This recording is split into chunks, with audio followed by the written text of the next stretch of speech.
a Natalia, una de las chicas. Lo que se envió inicialmente son algunos artículos, son de referencia, que no son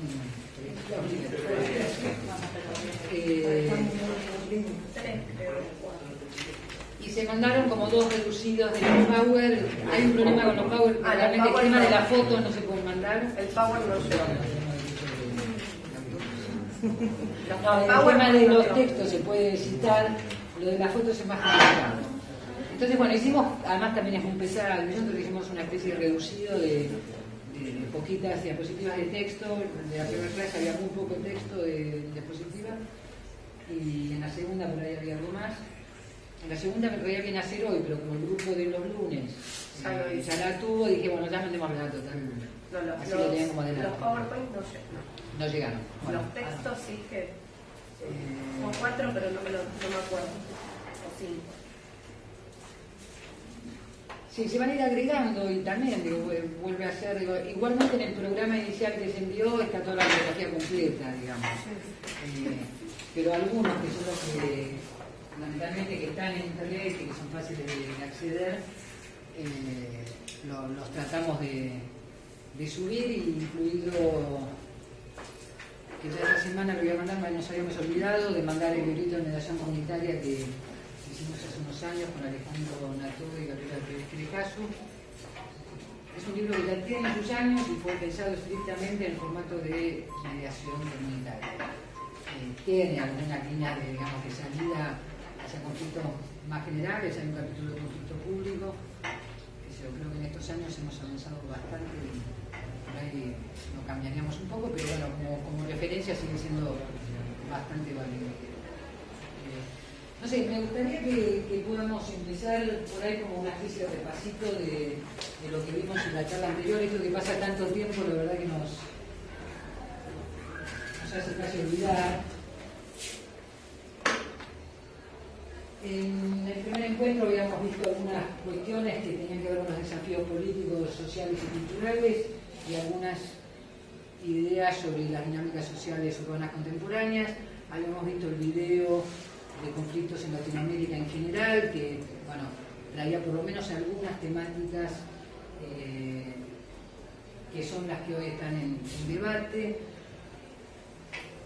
Hay un cambio bastante central, digamos, que tiene que ver con lo que habíamos comentado la otra vez respecto de una famosa charla que había dado el sociólogo Portantiero, explicando justamente ese proceso de cambio que tenía que ver con, en realidad esto era una charla, una jornada de decanos y de ciencias sociales, donde decíamos, las ciencias sociales durante mucho tiempo se ocupaban de alguna temática o problemática común y focal, o sea, había un tema de problema o una problemática que se estudiaba, por lo tanto también había paradigmas o un paradigma que era el adecuado para entender esa problemática. Lo que pasa en las últimas décadas es lo que se llamó la conmoción epistemológica de los años 80, para ponerle un título, que tiene que ver con que ya no hay una problemática focal, sino que hay un montón de procesos en curso, que algunos tienen conexión entre sí y otros no. Aparece esta idea de la contingencia, de cuestiones aleatorias que organizan otra configuración, y esta misma dispersión hace que ya no se puede observar la problemática contemporánea desde un paradigma que abarque todo, o como se dice, un paradigma totalizante. Entonces, aquellas viejas matrices de pensamiento sistémico, del estructuralismo, etcétera, ya no sirven para entender la dinámica contemporánea. Guillermo O'Donnell, el cual también fallecido, decía en esta misma línea que tampoco se trata de sustituir un viejo paradigma por otro igualmente totalizante y abarcador, sino tratar de ver líneas de pensamiento que algunas a veces pueden parecer contradictorias, son polisémicas, son ambiguas, pero que de todas esas miradas podemos, sin llegar a un eclecticismo ingenuo, digo yo, poder tratar de encontrar modos de aproximarnos a las distintas problemáticas. Todo el video de los conflictos Latinoamérica hacen un acento en cuestiones que tienen que ver con las 4M que decía Cecilia, la materia prima, mano de obra, etc. Y que son conflictos que, si bien parecen más de tipo territorial en general, igualmente la configuración social o la disputa social también se traza en términos urbanos. Esto quiere decir, cuando nosotros ponemos dinámicas sociales urbanas contemporáneas, va más allá de si el escenario es la ciudad, y por eso se habla de dinámicas y no de escenarios urbanos, en el sentido de que no es el lugar físico, sino una lógica, ¿no? Y uno puede decir que ya casi todo está atravesado por estas lógicas urbanas. Así sea una comunidad wichí o una comunidad en la Amazonia, igualmente está atravesada de uno u otro modo por una lógica urbana que tiene que ver con cuestiones de la globalización y la mundialización.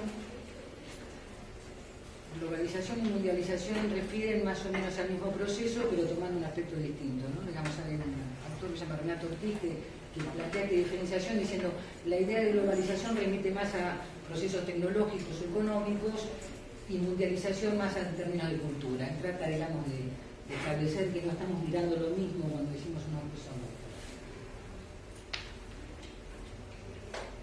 Y en esa línea empiezan a hacerse visibles, digamos, no porque no hayan estado antes, algunos procesos de dualización de lo que alguien había comentado, que creo que García Argumedo había dicho acá en alguno de los encuentros de ustedes en algún otro curso, de los que están de más para los demás, ¿no? Y alguien lo decía como si se diera por natural esto, y en realidad no creo que García Argumedo diga eso, sino que esto es algo que está pasando, ¿no? Digamos, el estar de más para los demás, esto es una foto de un refugiado. Y en este sentido aparecía, que mostramos este video, no sé si lo mostramos o no, porque se me confunden los dos cursos.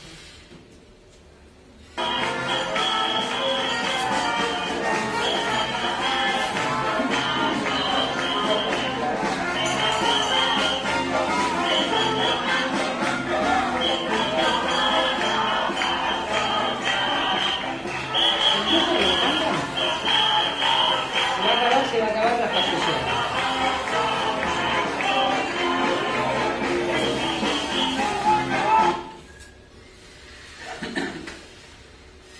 Lo que decíamos a propósito de esto, creo que por ahí el video que mostramos es otro, es que para nosotros que vemos en este proceso donde siempre pensábamos que estábamos orientados a contribuir a la paz social, eso es una manifestación del 15M, y en realidad lo que nos vino a decir o a interpelarnos es qué es lo que estamos hablando cuando hablamos de paz social.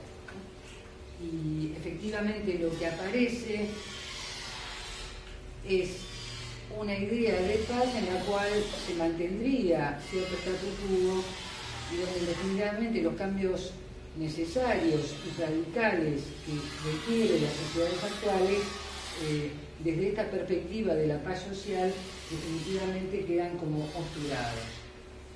Obviamente la manifestación del 15M y otras tantas manifestaciones urbanas, uno podría decir que son manifestaciones de los incluidos, no son los que están de más para los demás, ¿no? O sea, son razonablemente incluidos que tal vez por una situación coyuntural, como es la crisis en España, aparece ese movimiento que de alguna manera reclama volver a ser incorporados al sistema, ¿no? O sea, desocupados, los que tienen la cárcel, etcétera, que son situaciones extremas, pero bueno, lo que están reclamando no es un cambio de sistema, sino tratar de volver al sistema.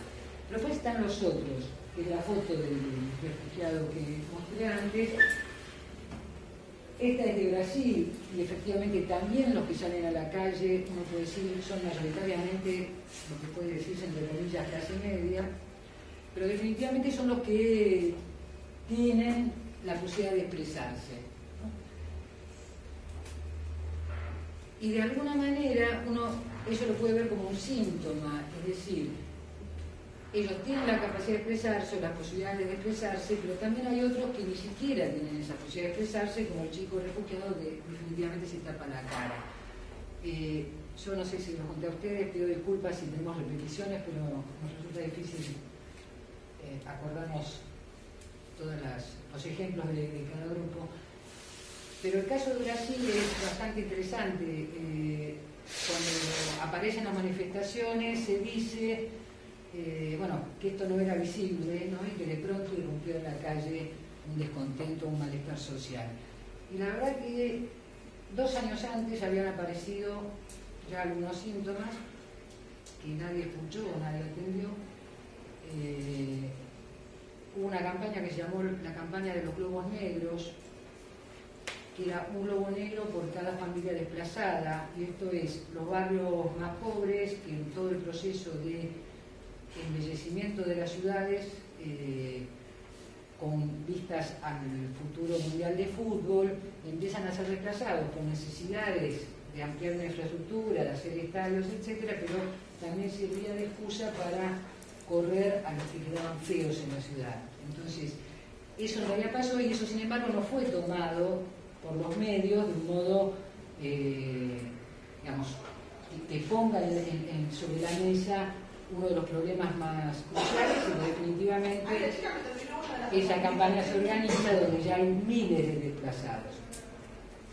Entonces, cuando vemos las marchas de las clases medias, no es solamente las clases medias. Bueno, ellos tuvieron algún recurso y algunas condiciones para poder expresar su descontento, y mientras tanto hay otros que ni siquiera lo pueden hacer, por lo tanto uno diría, bueno, lo primero es tratar de estar atento a los sin voz y a aquellos que no logran articular sus demandas. ¿Y qué quedó con los globos? Bueno, era simbólico, era una especie de expresión, una campaña que lanzaban globos negros, era un globo negro por cada familia desplazada y llenaron el cielo de globos y pueden ganar una imagen. Pero esto quiere decir, fue hace 2 años de esta manifestación por el presunto tema del transporte, ¿no? Perdón, ¿en dónde se hizo? En las grandes ciudades, en Río y de España, San Pablo. de Río, de Brasil. No, por eso digo, cuando aparece la manifestación en Brasil, 2 años antes pasó esto y nosotros no nos enteramos más que en alguna revista especializada, digamos, pero esto ya estaba hasta escrito en publicaciones. Bueno, estas son algunas expresiones, ¿no? La protesta callejera, la democracia callejera, que se llama César Rojas Ríos, la contrademocracia, que se llama Rosa Malón, como un tipo de procesos que se están dando en las últimas décadas y donde todo esto no necesariamente tiene una secuencia y un proceso lineal, sino que a veces son lo que le digo a veces un paisaje de acontecimientos. Él trabaja con la idea de las catástrofes y dice, bueno, no es que todo se hace visible y es un proceso que se va configurando, sino que de pronto hay irrupciones, aparecen situaciones y movimientos disruptivos. Esto es para volver a por qué lo urbano, y cuando yo digo son lógicas urbanas, esta es una imagen de Google Earth, digamos, pero de noche, sino, bueno, obviamente lo más iluminado son ciudades, y uno acá puede ver cómo la mayor parte de los habitantes se concentra en un territorio bastante escaso, ¿no? O sea, proporcionalmente. Las ciudades de fines del siglo XIX y principios del XX estaban en 10% de población en ciudades, y esto asciende al 50% para el 2007 y se proyecta, o se pronostica, digamos, un 75% para el 2050. Esto quiere decir que el mundo es cada vez más urbano, en concreto, quiero decir, viviendo realmente físicamente en ciudades, pero efectivamente todo lo que funciona, digamos, todo lo social está atravesado por estas dinámicas. Y al mismo tiempo va siendo cada vez más dual, ¿no? Esto es, en 2030-2040, la población mundial en villas alcanzará los 2 billones de habitantes, o sea, esto es un 40 o un 45% del total de la población urbana. O sea que cada vez va a haber más jóvenes. Cada vez va a ser más dual, digamos. Bien, gracias. Sí, sí. Sí, digo, lo proyectado, digo, siempre se puede hacer algo, digamos, pero lo tendencial, digamos, es eso.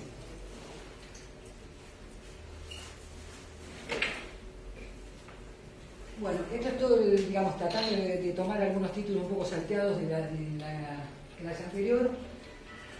Y entre todas estas miradas es central, digamos, estar atentos a los sin voz, como decía, pero también, digamos, ver todas estas problemáticas en su conjunto. Y acá aparecían, digamos, distintas miradas. Esto es una película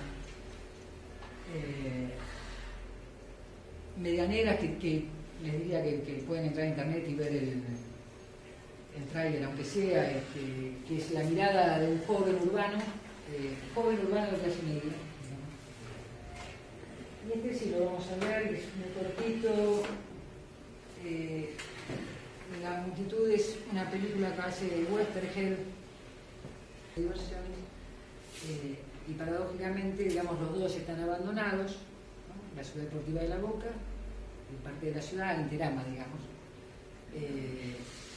Villa Rodrigo Bueno y todo el sector donde eclosionó, digamos, el conflicto en el Parque Indoamericano en el año 2010.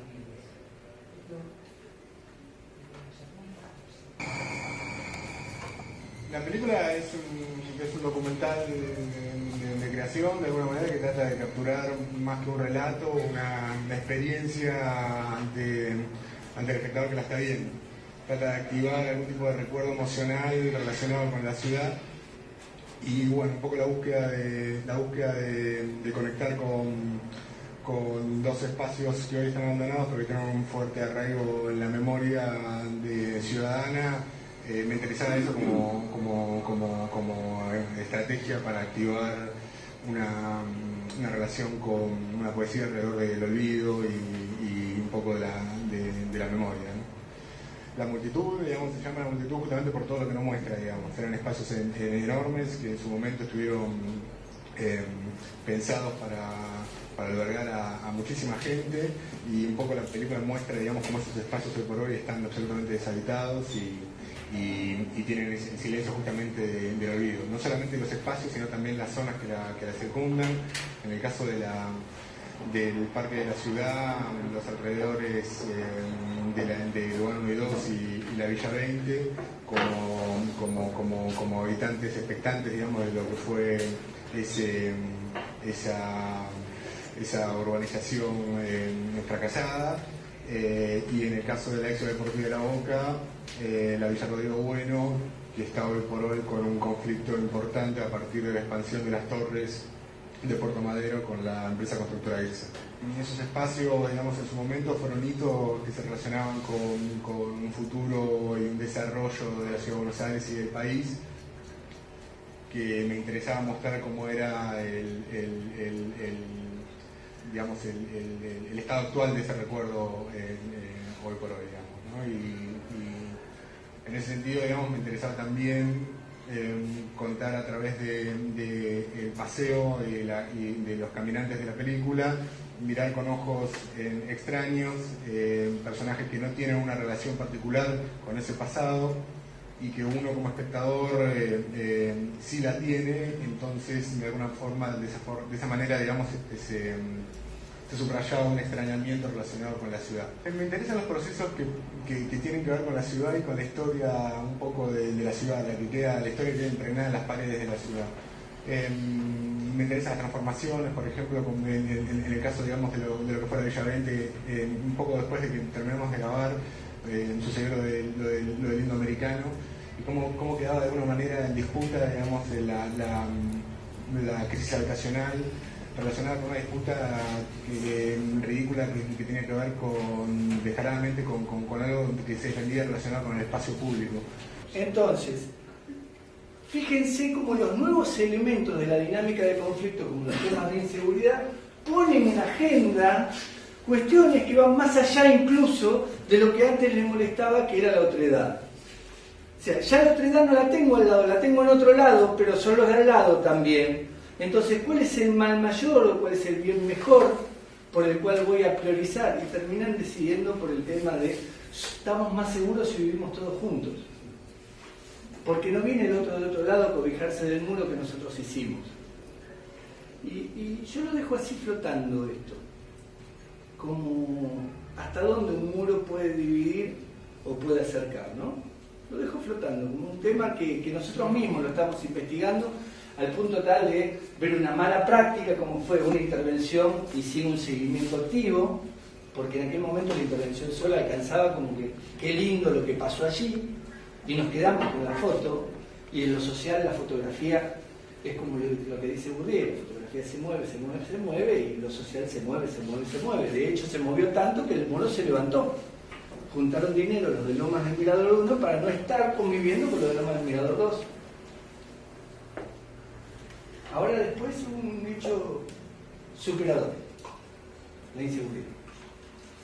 En este caso nos toca en particular porque los mediadores... Fin de mudo que comen mudo, yo me pregunto, porque los cantos también hacen lo mismo, hacen un mudo para protegerse de los demás. Sí, sí. Los cantos y cada uno, ¿no? A veces ves casas juntas o jardines que están en común y el vecino levanta el muro más alto para que no lo vea el vecino.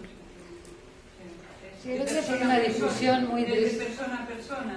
El otro día hicimos dentro de una actividad que hacemos que se llama Cine Debate, y pasamos la película del hombre de al lado y salió todo esto, ¿no? Lo que pasa es que, digamos, me parece que no hay que... también hay que darse una posibilidad de pensar en, bueno, hay fronteras que son necesarias. Dentro del ciclo frontera, justamente los mismos directores que hacen El hombre de al lado presentan otro caso también de una medianera. Pero dicen, bueno, la medianera es la última frontera, ¿no? Es efectivamente el espacio de lo íntimo. Ahora, también el ser humano necesita un espacio de lo íntimo. Cuando eso se establece dentro de un grupo social y otro, la cosa se va complicando. Y Silvina había comentado algo que era muy interesante con respecto a la película, sobre que era para que no te vean o para no ver la pobreza, ¿no? Digo, si el muro en los country, ¿así? Sí, en realidad tenía que ver con eso y con esta película que vimos el otro día. La pregunta era, y se veía en la película, si era tanto el muro para que el otro no te vea o para uno no ver al otro. Claro. Sí, no es son dos tanto procesos. la protección de la intimidad, si se quiere, o del sector, sino el defenderse y el sacar eso que no tiene nada que ver con nosotros, con lo que no queremos convivir, y la mejor forma es ocultarlo y esconderlo. Sí, creo que es muy interesante porque son dos procesos, ¿no? En realidad son dos procesos que pueden coexistir, pero efectivamente son dos procesos que tienen una lógica distinta o una matriz distinta. Bueno, en cualquier caso, siempre la idea de frontera marca en nosotros y ellos, y esto puede llamarse adentro afuera, arriba abajo, centro periferia, y desde el otro lugar es tratar de ver cómo en esto podemos vivir juntos y cómo esto es un afiche de una experiencia y de una jornada, que es la idea de la calle de todos y cómo compartir la calle.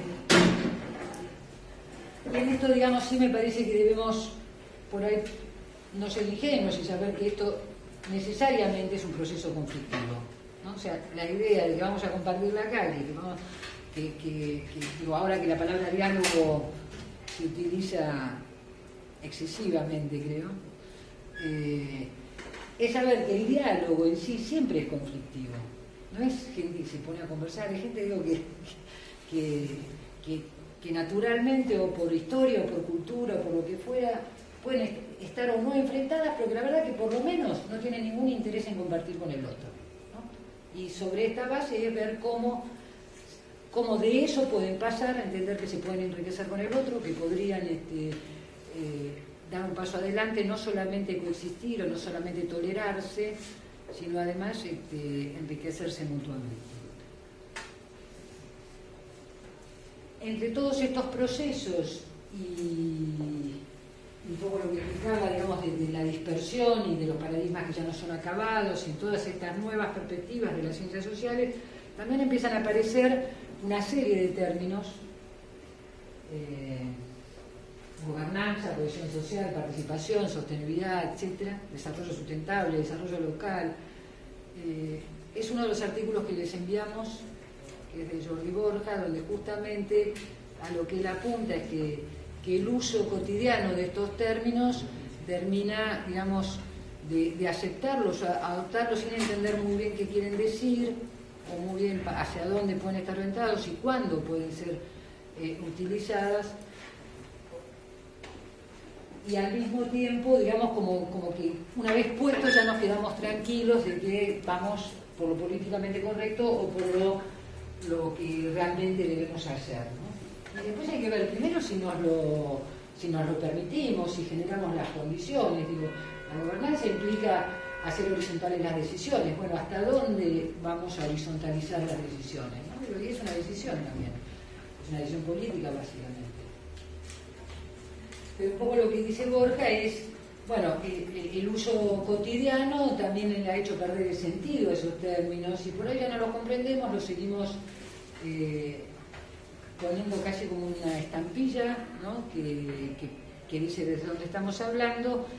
Y hay una amiga socióloga que dice: aquellos términos que se ofrecen como explicación de lo que debe ser explicado, ¿no? O sea, la idea de participación se pone como término, bueno, todo se va a ser participativo, y uno diría, bueno, hay cuestiones que tienen alternativas de hacerlas participativas y otras que no, ¿no? Digo, y tal vez no es o la participación o la línea jerárquica, sino por ahí se combina. Digo, hay momentos de participación y momentos de decisión, y hay algunos que pueden tomar esas decisiones y otros que no. Y no es autoritario, es simplemente tratar de ver, según el contenido, según la temática, según la expectativa y según las necesidades, ver qué proceso es más apto para la situación que se tiene que abordar.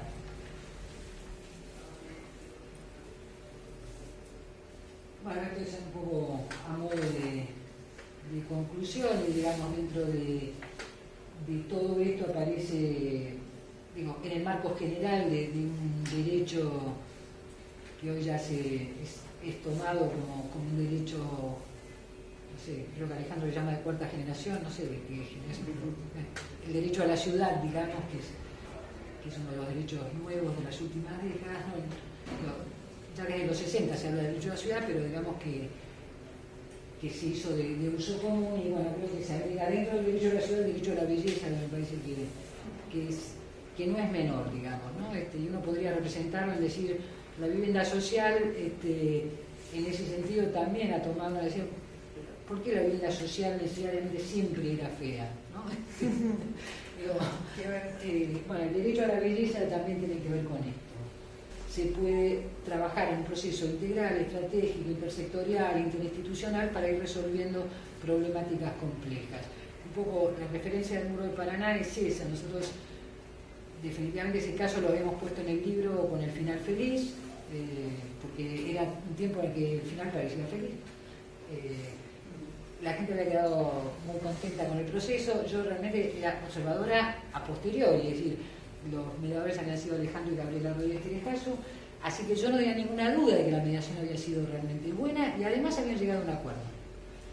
Y creo que el error es tal vez en ese momento no haber tenido muy presente, y sobre todo la Defensoría del Paraná, que era quienes nos habían invitado a ellos, pero los que conocían más extensamente toda la problemática, que ese acuerdo o esa mediación no era un punto de llegada, sino un punto de partida.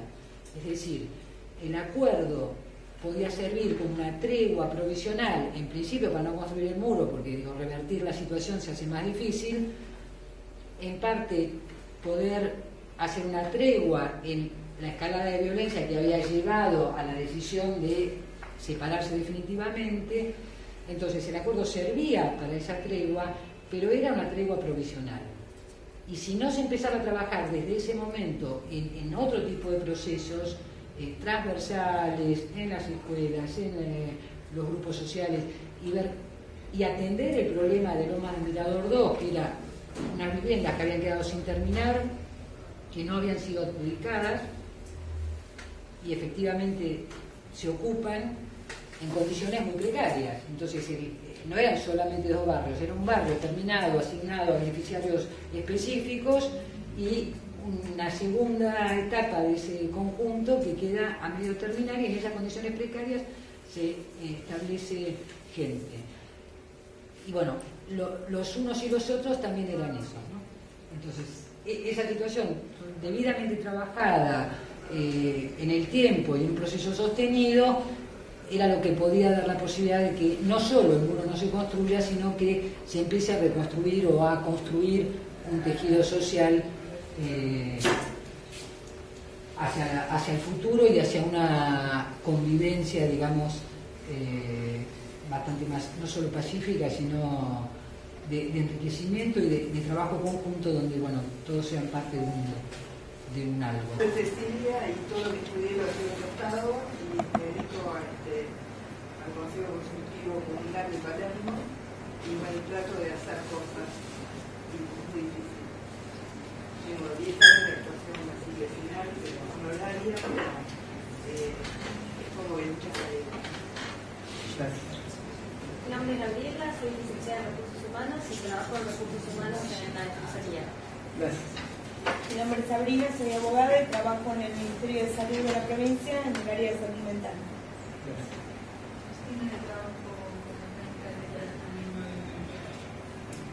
¿Lo puedes repetir? No Sí, lo escuché. Cristina. Acá no llegó. Cristina, trabajo como técnica de cooperación en una ONG en Pilar. Gracias. Mi nombre es María, soy licenciada en Política. Yo soy Carlos, soy abogado, soy funcionario judicial y docente de la UNI. Me llamo Diego, soy abogado del Centro Único de Coordinación y Control del Ministerio de Justicia y Seguridad de la Nación. Me llamo Santiago, soy abogado y trabajo en el Ministerio de Desarrollo Económico de la Ciudad. Ana trabajo acá en la Defensoría, soy licenciada en Ciencias de la Comunicación y estoy en la sede barrial de Palermo. Andrea, licenciada en Turismo y estoy voluntaria en una formación de niños con cáncer. Y sí. ¿Qué te hace? Venís de La Plata. Bueno, yo soy Edgardo, soy psicólogo, hago consultorio y... ¿Hincha de estudiante? Sí, hincha de estudiante. No, es hincha de estudiante. Dimos 3-0, somos de gimnasia, vamos segundo. Gracias.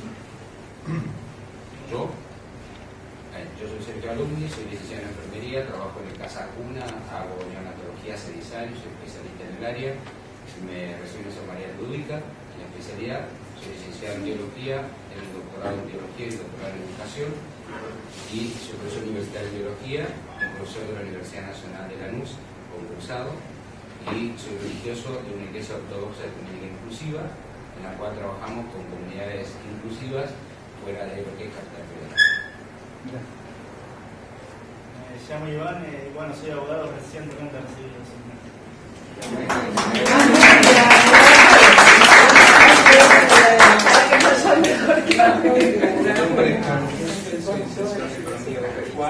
Licenciado en Ciencia Política, tengo varios postados en el área ambiental, fundamentalmente. Soy docente de la UBA, también hago consultoría y colaboro con varias ONGs. Gracias. Soy Niña Darlín, soy abogada, trabajo en la Defensoría como secretaria de la Defensoría y soy especialista en derechos humanos. ¿Nos vamos al cafecito?